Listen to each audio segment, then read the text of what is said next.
রে, মেরে ফেললি মেয়েটাকে, মেরে ফেললি। একটা সম্ভব কী করে সম্ভব হলো তোদের দ্বারা?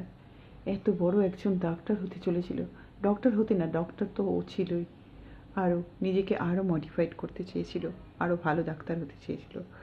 মানুষ ওই একজন ভালো ডাক্তার দেশের কত কাজে লাগতো বলো বন্ধুরা, কত কাজে লাগতো। মানুষের সেবায় নিয়ে যেতে করেছিল নিজেকে। আর ওই বাবা মার দিকে তাকিয়ে দেখো তো, ওই বাবা মাটার কত কষ্ট, যে একটা মেয়েকে তিল তিল তিল তিল করে মানুষ করেছে। আমার নিজেরও মেয়ে আছে, আমি নিজেও জানি একটা বাচ্চাকে মানুষ করতে কত কষ্ট হয়। বাবা মা স্বপ্ন দেখেছিল মেয়েটাকে এমন একজন ডাক্তার তৈরি করবে, যে ডাক্তার দেশের সেবায় নিজেকে নিয়োজিত করবে। চোখের জল বেরিয়ে আসছে, সমস্ত নারী শক্তি জেগে উঠেছে আজকে, যে একটা মহিলার এত বড় সর্বনাশ যখন হয়েছে। আরও কত না বাচ্চা বাচ্চা মেয়েরা কত কিছু শিখছে, কত কিছু পড়ছে, তাদের কি হবে? আমরা বলি আমরা সেফ, একদম না। আজকে যদি সেফ হতাম, তাহলে একজন মহিলা ডাক্তার, যে কিনা 36 ঘন্টা ডিউটি করার পরে বিশ্রাম করবার মতন তার একটা জায়গা নেই, সে বিশ্রাম করছে এমন একটা জায়গায়, যেখানে হঠাৎ করে বাইরের লোক বলুক ভেতরের লোক বলুক যে হোক ঢুকে পড়ে মেয়েটার সর্বনাশ করে খুন করে শেষ করে দিল। একটু তাদের আত্মা কাঁপলো না? মানুষ আমরা মানুষ, মানুষ নামে কলঙ্ক। আমাদের উচিত সমস্ত মহিলারা হাতে হাত ধরে গর্জে ওঠা। যতক্ষণ পর্যন্ত দোষীদের ফাঁসি না হচ্ছে, ততক্ষণ পর্যন্ত এ লড়াই চালিয়ে যাওয়া। আমি সমস্ত মহিলাদের সঙ্গে আছি, আমি নিজে একজন মহিলা, আমি বুঝতে পারি। আমি সবথেকে বড় কথা, আমি একজন মেয়ের মা। সেই মাটার কি হচ্ছে, তার আর বেঁচে থাকার কি আছে? কিভাবে বাঁচবে সে? বাঁচার মতন তার তো আর কিচ্ছু নেই, সমস্ত কিছু হারিয়ে গেল।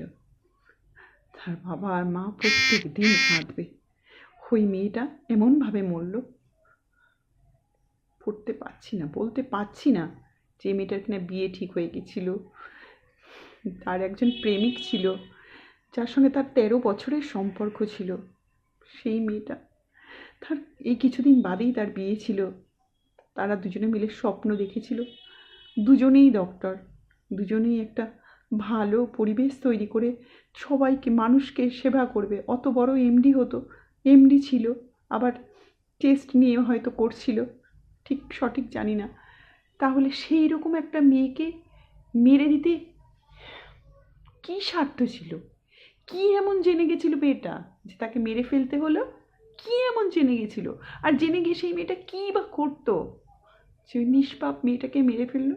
মুখটা দেখলে প্রচণ্ড কষ্ট হয়। যেদিন থেকে শুনেছি সেদিন থেকে প্রচণ্ড কষ্ট পেয়েছি, এত কষ্ট পেয়েছি। হয়তো কষ্টটা মানে বলবে নাটক করে, বলার কি আছে?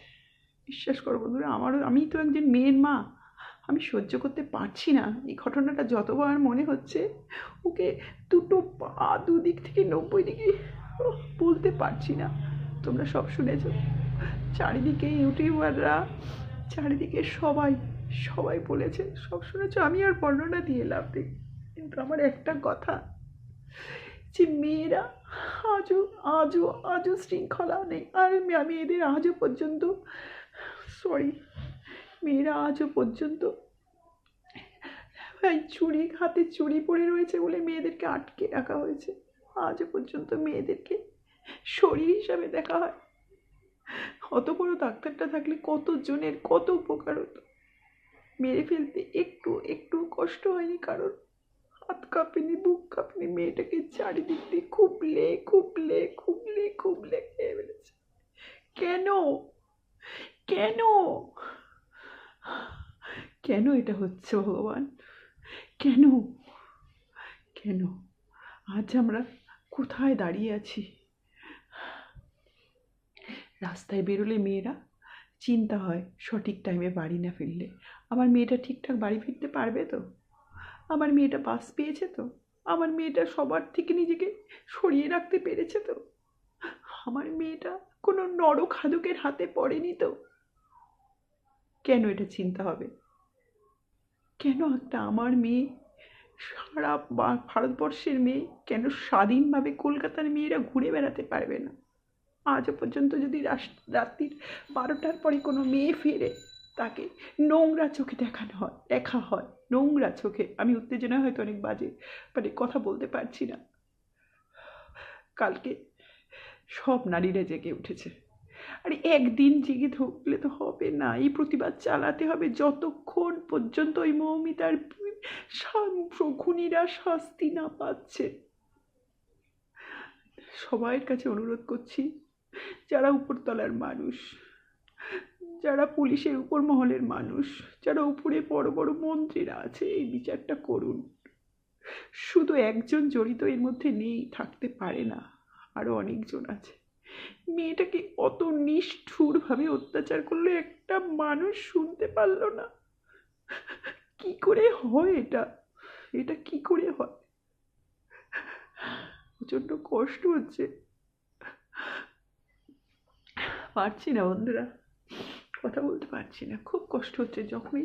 যখন আমি শুনছি এই কথাগুলো, দেখতে আমি যেতে পারিনি, কিন্তু শুনছি কথাগুলো, ভাবতে পারছি না একটা মহিলাকে, আমার মেয়ের থেকেও হয়তো ছোট, না আমার মেয়ের থেকে ছোট না, সরি, আমার মেয়ের থেকে বড় বয়সে, কিন্তু সেই জায়গাটায় দাঁড়িয়ে আমি সহ্য করতে পারছি না।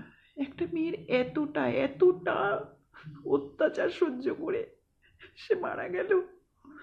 এত ভালো ডাক্তার একজন, নার্সরা, অন্যান্য ওর বন্ধু কলিগরা, সবার কাছেই তো শোনা যাচ্ছে মেয়েটির মিষ্টি ব্যবহার ছিল, সবার সঙ্গে মিষ্টি ব্যবহার করত, সবাইকে টেক কেয়ার করতো, ভালোভাবে চিকিৎসা দিত, যখনই ডাকতো তখনই চলে আসতো, কখনো না বলতো না। কোনো ডাক্তারের অসুবিধা হচ্ছে, সঙ্গে সঙ্গে যদি বাড়িতে খবর পাঠানো হতো, বাবা বাইকে করে দিয়ে যেত। সহ্য করা যাচ্ছে না বন্ধুরা, পাচ্ছি না সহ্য করতে, তাই চোখের জল বেরিয়ে আসছে, প্রচণ্ড কষ্ট হচ্ছে। এই ভিডিওটা করতাম না, আমি তো বাইরে বেরোতে পারিনি, আমি এই ইউটিউবের মাধ্যমে প্রতিবাদ করছি। সকল নারী এক হও, সকল নারী এক হও, সকল নারী এক হও, গর্জে ওঠো নারী। নারী, তুমি প্রমাণ করে দাও যে এইভাবে পুরুষদের হাতে নারীরা অত্যাচারিত হওয়ার জন্য জন্মায়নি, তাদেরও কিছু করার ক্ষমতা আছে, তাদেরও অনেক কিছু করার ক্ষমতা আছে, যেটা একটা ছেলে পারে না, তার থেকে বেশি পারে একটা মেয়ে। 24 ঘন্টা সে কাজ করতে পারে, এতটাই শক্তি ধরে একজন মেয়ে মা হতে পারে, ভালো স্ত্রী হতে পারে, একজন ভালো সমাজ সেবিকা হতে পারে, ডাক্তার হতে পারে, অনেক কিছু হতে পারে। মহিলারা যেটা পারে সেটা পুরুষরা পারে না, এটা বলবো না, কিন্তু মহিলাদের অনেক শক্তি। সৃষ্টিকে বাঁচিয়ে রাখো বন্ধুরা, সৃষ্টিকে বাঁচিয়ে রাখো।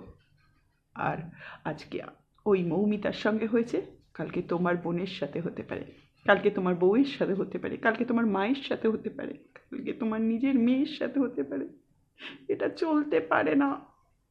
গর্জে ওঠো বন্ধুরা, গর্জে ওঠো, যাতে এই সমস্ত নরখদক মানুষরা যারা সমাজে লুকিয়ে আছে, তাদেরকে টেনে হিঁচড়ে বার করো, বার করে চরম শাস্তি দাও, চরম থেকে চরম শাস্তি, যেই শাস্তিটা দিলে তারা যেন দ্বিতীয়বার কোনো মানুষ ভুল করেও এই কাজটা করতে না পারে।